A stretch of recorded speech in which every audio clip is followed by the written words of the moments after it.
first of all, can you hear me okay right now?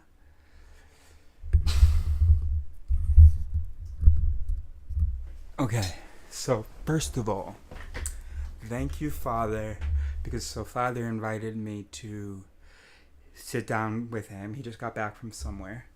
To sit down with him and we can go over our task list, our plan for the day, and so on. And I was a little bit nervous about asking, but I was like, yo, Pop, can I just go stream real quick?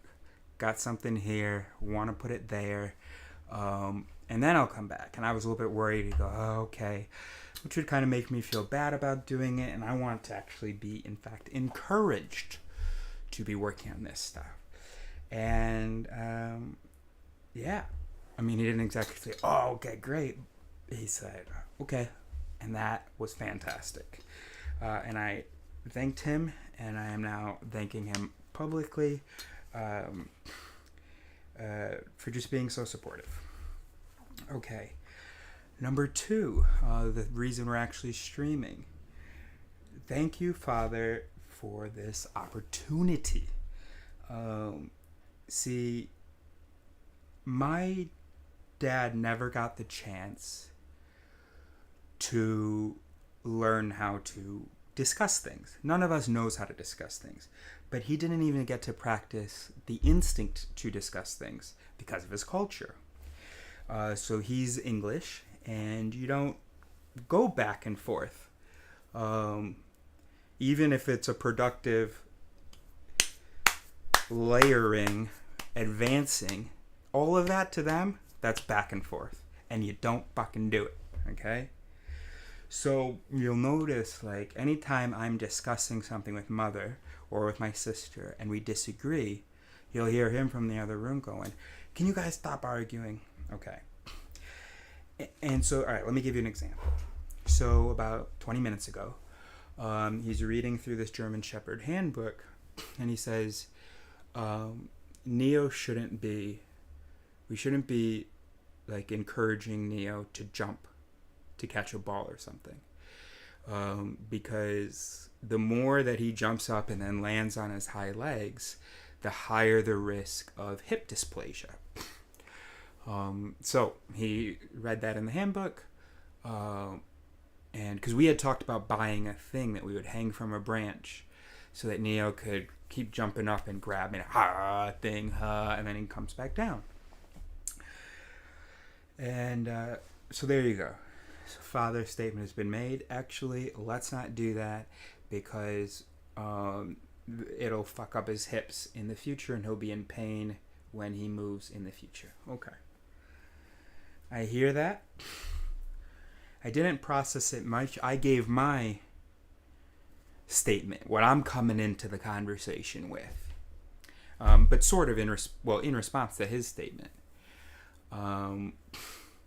My statement is, okay, well, one, I'm okay if he has hip dysplasia and he's in pain in the future because he loves jumping up and jumping up and catching stuff and so on. Now, we don't have to, maybe he's, and now that I'm thinking about it more, maybe when I go back out there, I'll say, okay, yeah, we don't have to get a toy where he's definitely going to be doing a bunch of that. I don't want us to throw the ball differently to make sure he isn't jumping up and landing on his hind legs. But okay, we don't get anything where he's going to be possibly spending an hour a day just jumping up and landing on his hind legs. So I'll say that, but I haven't said that yet. The first thing that I said, or the thing that I said was, one, I'm okay if he's in pain in the future because I was misunderstanding. And this is what happens in a discussion. I was just picturing we're going to make sure that he doesn't have hip dysplasia. And we can't make sure of that. And I don't want to sacrifice a ton of fun for that. So I was like, well, one, I'm actually okay if with that risk. I don't want him to not have fun in his youth so that he can then have fun when he's older. Number 2 is that I didn't think that he was at much of a risk of hip dysplasia because he's a working line German Shepherd. So basically, as I understand it, here's the story of the German Shepherd / Alsatian breed, which is the French region next to Germany. And it was they were renamed. I'm just sharing a bit of trivia. He never knew them as German Shepherds. When he was growing up, they were called Alsatians. First Alsatian Shepherds and then Alsatians, because after World War II, so he was born in 1948, and after World War II, they were like, we're not going to call them German Shepherds. That's bad for the image. My dad taught me all this from his German Shepherd handbook. And so they called them Alsatians, which is a region of France that borders Germany. Okay. So, anyway, just so you know. What was my point? Well, I didn't have a point with that. But what I want to tell you... Oh, right. Okay. So I say, too, I didn't think he was at risk. Oh, right. Here's my point. Here's the story of the German Shepherds. Well, I don't really know. But basically, there's two lines within the breed. There's the working line, and there's sort of the show line, the normal line. All right, so let me show you. German Shepherd show versus working.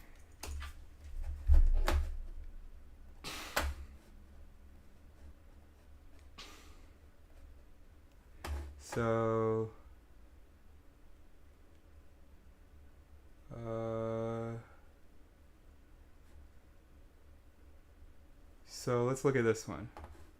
So you see the really low hips here this is the the German Shepherd that we kind of are used to, I guess. Anyway, here we go. See this here? So these dudes, for some reason, are supposed to be prettier because they have some nice trot because of their stupid low hips. But it causes them big problems, okay? My dog's a working line German Shepherd, so he's got a nice straight back. I don't know whether that means less risk of hip dysplasia. But I thought so. Because there's just the weight's better distributed towards the front or something. I don't know.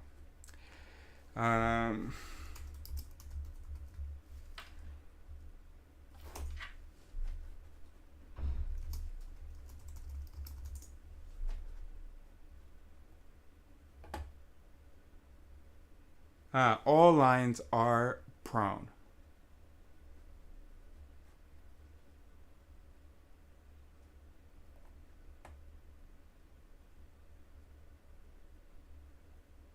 Okay, so now that's settled.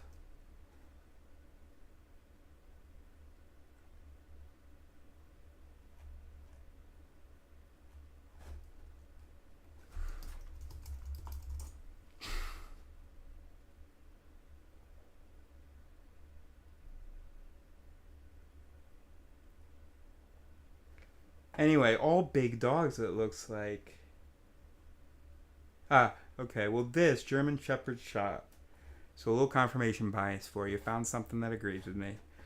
The working line German Shepherd is more rugged and typically healthier and less prone to hip and elbow dysplasia, but still prone.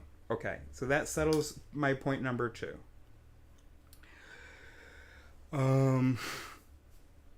So anyway, after I've made these 2 points, which have now both been invalidated, I said something to him because I had to step out to do something, I think. So I said to him, so let me know what you think, Taking what I said, compare it to what's in the handbook, and then you'll respond later. And so the response was classic Englishman. Because my he follows the rules without being as sort of polite and soft. So he straight up says, well, I think I've told you what I think. Now, back in the day, that would have really frustrated me because I've never been like that. And I've also never really tried to understand why he's like that. Just been mad about it. Me, I love a discussion. So basically what will happen is I'll start a discussion by disagreeing with him. And then when I want to hear what he thinks, he tells me the discussion's over because we both said our piece. And I'm like, what? We just got started. I just did my intro. You did yours. Let's go for real now, right? Let's now compare and respond and stuff.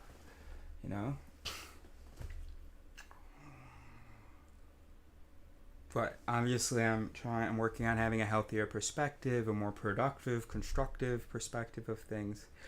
And so, I'm thinking, okay, why? And, course that has never been something that he has developed. In fact, has been discouraged.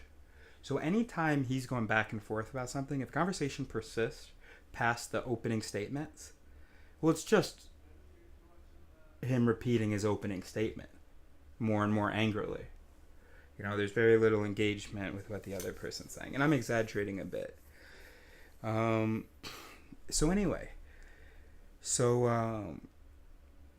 I think I said, yeah, but what we're going to do is an ongoing discussion. So you think about what I said. I'm going to be thinking about what you said. And then we'll respond and we'll, develop it that way. And he made, I think I said, I'm going to think about what you said. And he made a joke. He said, okay, good. I'm also going to think about what I said. And we had a great laugh. And then that helped a lot, his joke. Because, there wasn't it that was frustrated. Oh, why we got to do this again? Why I got to explain to him what a discussion is? But I know why. Because no one else did. Everyone else told him a discussion was an argument and was meant to be. And so if any time someone continues to disagree, time to throw your fist up if they didn't accept your opening statement, okay, or didn't convince you immediately with theirs. Anyway, so I want to thank him for this opportunity. Wow. I get to sort of practice from the bottom up, sort of. Okay, I'm exaggerating, but I just wanted to make sure I am thanking him for an opportunity. And also, I am noting a context, a justification. And maybe you have someone in your life. You're frustrated because they, immediately after opening statements, it becomes not productive a good chunk of the time. And that could be because of, that you guys come from different cultures regarding the value of disagreement and, blah, blah. Anyway, conclusion for this instance. 1, you're right, Dad. We're not going to install that thing. Because 2, working line, they are at risk of hip dysplasia. Great. So, ESEC resolved, and it would be great if it was happening live, but that's okay. We did our opening statements. I thought about it. I researched it. We got lucky because I get to find out that I'm wrong. It would not be this easy if I found out that I was right. So I get to just resolve the ESEC and be like, oh, boom. Wrong about point A. Wrong about point B. Thank you for learning this and for telling me about it and for caring about Neo. Great job, everybody.